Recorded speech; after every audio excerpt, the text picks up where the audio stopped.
आज की ये वीडियो बहुत ही ज़्यादा खास है क्योंकि इस वीडियो में आज हम जानेंगे भारत की उस शख्सियत के बारे में जिसके ज्ञान के प्रकाश से सिर्फ भारत ही नहीं बल्कि समूचा विश्व प्रकाशित हुआ, जिसके सिद्धांतों ने भारत की छवि को वैश्विक पटल पर बदल के रख दिया और भारत को एक नई पहचान दी, जिसके विचारों की क्रांति ने भारत को बदला और जिनका अनुसरण करके हम भी अपने विचारों में, अपनी सोच में क्रांतिकारी परिवर्तन ला सकते हैं।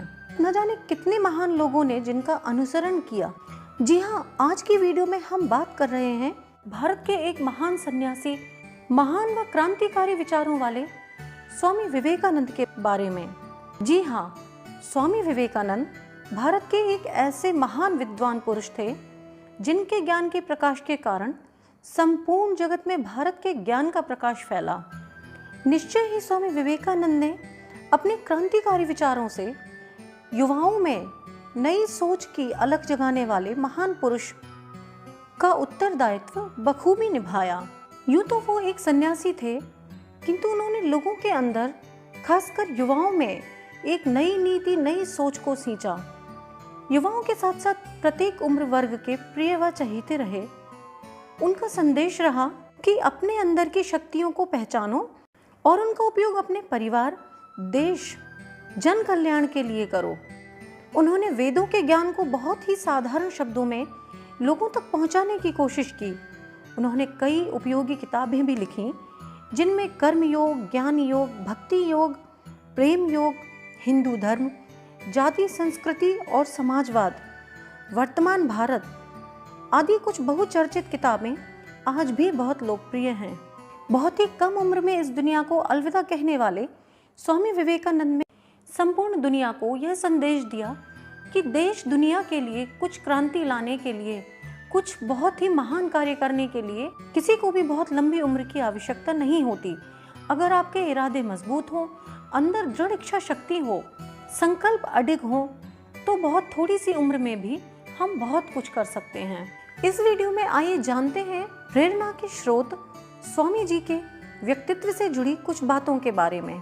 उन्होंने किन सिद्धांतों को जीवन में उतारा, उनके क्या क्या दृढ़ संकल्प थे। इस वीडियो में हम इन्हीं बातों को जानेंगे। अगर वीडियो आपको अच्छी लगे तो इसको लाइक जरूर करें, वीडियो को शेयर करें और चैनल को सब्सक्राइब करें। स्वामी विवेकानंद का अमेरिका के शिकागो में होने वाला सन 1893 का विश्व धर्म सम्मेलन बहुत ही ज्यादा प्रसिद्ध है। स्वामी जी की कुछ कहानियों के बारे में, उनसे जुड़ी घटनाओं के बारे में हम चर्चा करेंगे। यही घटनाएं हमारे लिए आगे चल के प्रेरक कहानियां बन गई, जिनसे हमें कुछ न कुछ संदेश मिलते हैं। यह बात उस समय की है जब स्वामी जी के गुरु रामकृष्ण परमहंस का देहांत हो गया था और उन्हें अमेरिका के शिकागो सम्मेलन में जाना था। अब गुरु के आशीर्वाद के बिना स्वामी जी कैसे किसी कार्य की शुरुआत करते, तो उन्होंने श्री रामकृष्ण परमहंस की पत्नी और अपनी गुरु माता से आशीर्वाद लेना उचित समझा। अगले दिन वो स्वामी रामकृष्ण परमहंस की पत्नी और अपनी गुरु माता माँ शारदा के पास आशीर्वाद लेने पहुंचे। उन्होंने उनको बताया कि उन्हें अमेरिका के विश्व धर्म सम्मेलन में आमंत्रित किया गया है, तो वो उन्हें आशीर्वाद दें। गुरु माता ने उन्हें अगले दिन आने का आदेश दिया। स्वामी जी कुछ परेशान हुए, किंतु फिर वो गुरु माता की आज्ञा को शिरोधार्य करके वापस चले गए। अगले दिन वो गुरु माता के पास आए। गुरु माता रसोई में खाना बना रही थी। स्वामी जी ने गुरु माता से आशीर्वाद लेना चाहा, तो उन्होंने कहा, पहले सामने रखा चाकू मुझे उठाकर दो। स्वामी जी ने वो चाकू उन्हें उठाकर दिया और गुरु माता ने उन्हें बदले में सफल होने का आशीर्वाद दिया। स्वामी जी समझ नहीं पाए कि अभी तो मैंने सिर्फ चाकू ही उठाकर दिया है और माँ ने मुझे आशीर्वाद दे दिया। उन्होंने माँ से पूछा, तो गुरु माता ने कहा, दूसरे लोग किसी को चाकू देते वक्त हमेशा धार वाला सिरा पकड़ाते हैं, लेकिन तुमने ऐसा नहीं किया। इससे यह सिद्ध हुआ कि तुम हमेशा दूसरों के कल्याण के लिए सोचते हो। अब जाओ, मेरा आशीर्वाद तुम्हारे साथ है। स्वामी जी गुरु माता का आशीर्वाद लेकर विश्व धर्म सम्मेलन में भाग लेने शिकागो पहुंचे, किंतु शिकागो पहुंचने के बाद उन्हें पता चला कि विश्व धर्म सम्मेलन की तारीख 2 महीने आगे बढ़ चुकी है। अब वहां से वापस जाना संभव ना था। इन 2 महीनों का वक्त निकालते निकालते स्वामी जी पर पैसे खत्म हो चुके थे। इस कारण उन्होंने कई रातें सड़कों पर गुजारी, भूखे रहे, लोग उनका मजाक बनाते रहे। कभी कभी तो लोग उनको उनका पहनावा और वेशभूषा देखकर उन्हें मारने को भी दौड़ते। पर स्वामी जी इन सब से डरे नहीं, घबराए नहीं, भागे भी नहीं, क्योंकि उनका लक्ष्य तो बहुत बड़ा था। वो इतनी छोटी सी तकलीफ से कैसे घबरा सकते थे।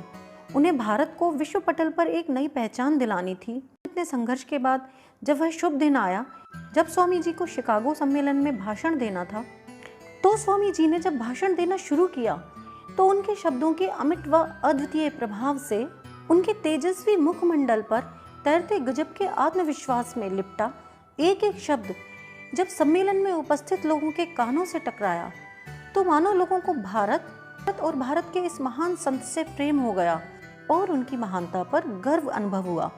उनका यह भाषण, उनकी यह स्पीच पूरी दुनिया में फेमस हुई और आज भी लोग उनके विचारों से, उनकी जीवन शैली से, उनके कार्यों से प्रेरित हुए बिना नहीं रह पाते।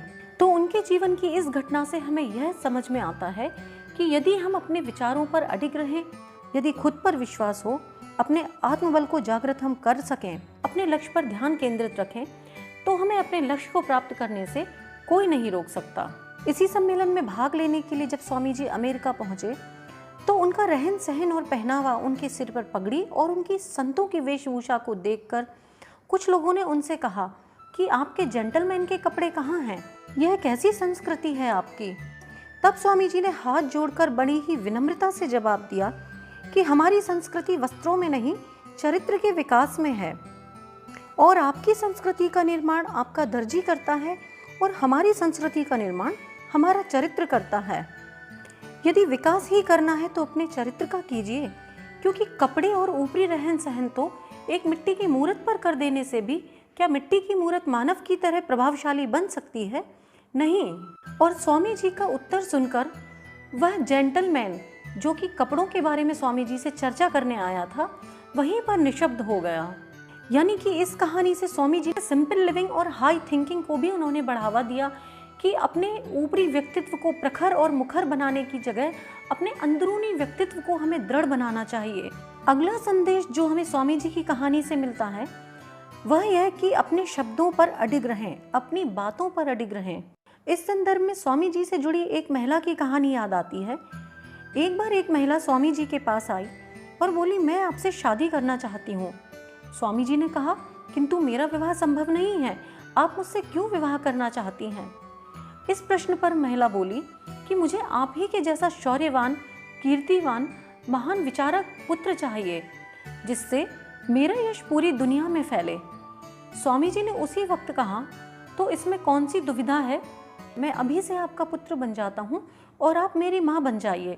मैं तो सन्यासी हूँ और मेरा विवाह संभव नहीं है। स्वामी जी के शब्द सुनकर वह महिला उनके सामने नतमस्तक हो गई और बोली, आप सच में देव पुरुष हैं।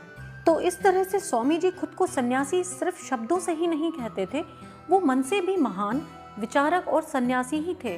कोई भी बात उन्हें विचलित नहीं कर सकती थी। शिकागो सम्मेलन से ही जुड़ी एक और घटना से आपको अवगत कराती हूँ। जब स्वामी जी शिकागो पहुंचे तो वहाँ अंग्रेजों ने उनसे हेलो कहा। इस पर स्वामी जी ने हाथ जोड़कर नमस्कार किया। अंग्रेजों को लगा कि शायद स्वामी जी को अंग्रेजी नहीं आती। उनमें से कुछ लोगों को, जिनको शायद टूटी फूटी हिंदी आती थी, उन्होंने स्वामी जी से नमस्कार किया। तब स्वामी जी ने उनसे कहा, हेलो, आई एम फाइन।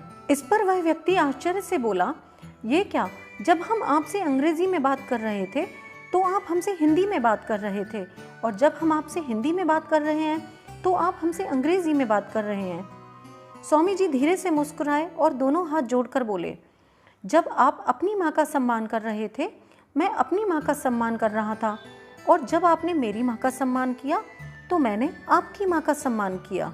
तो इस कहानी से हमें संदेश मिला कि हमें हमेशा अपनी संस्कृति और अपनी मातृभाषा का सम्मान करना चाहिए। स्वामी जी की जो अगली घटना है, यानी कि अगली कहानी है, वो हमें संदेश देती है कि हमें हमेशा निडर होना चाहिए। स्वामी जी की बचपन से जुड़ी एक घटना आपको सुनाती हूँ। बचपन में स्वामी जी बगीचे में अपने दोस्त के साथ खेला करते थे। कभी पेड़ पर चढ़ते, कभी नीचे उतरते। यह देखकर उनके मित्र के दादाजी को लगा पेड़ पर चढ़ने से कहीं इन बच्चों को चोट ना लग जाए। तो दादाजी ने बच्चों के पास आकर कहा कि इस पेड़ पर मत चढ़ना, इस पेड़ पर बहुत बड़ा भूत है, यह बच्चों को नुकसान पहुंचाता है। अब यह बात सुनकर शायद कोई छोटे नॉर्मल से बच्चे होते तो वह यह बात मान जाते और आगे से यह काम नहीं करते, किंतु यहाँ तो स्वामी जी थे। वो केवल सुनी सुनाई बातों पर कैसे विश्वास करते? उन्हें तो इस डर पर विजय प्राप्त करनी थी। एक बार स्वामी जी अकेले रात्रि में वहाँ आए और उस पेड़ पर चढ़कर देखा।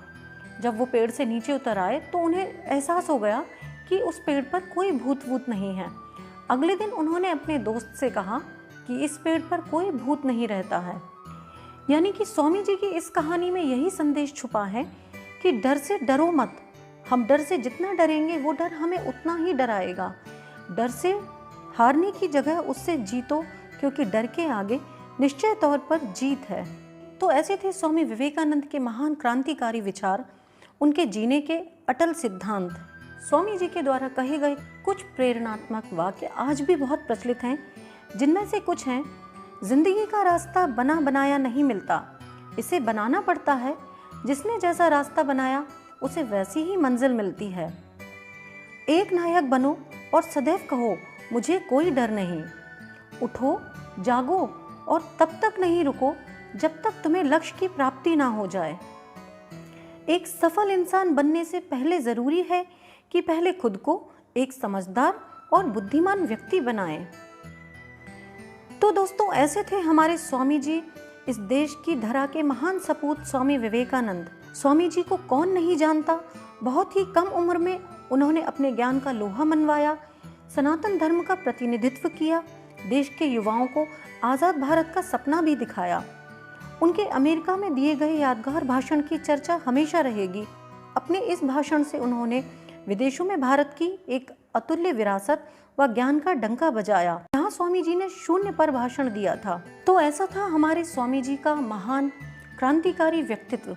दोस्तों, इस वीडियो को अधिक से अधिक शेयर करें, अपने फ्रेंड्स में, फैमिली में शेयर करें, क्योंकि आज जीवन शैली में हमें ऐसे ही महान, शक्तिशाली, अडिग, चिरयुवा विचारों के और क्रांतिकारी महान सन्यासी के, संत के विचारों के मार्गदर्शन की आवश्यकता है।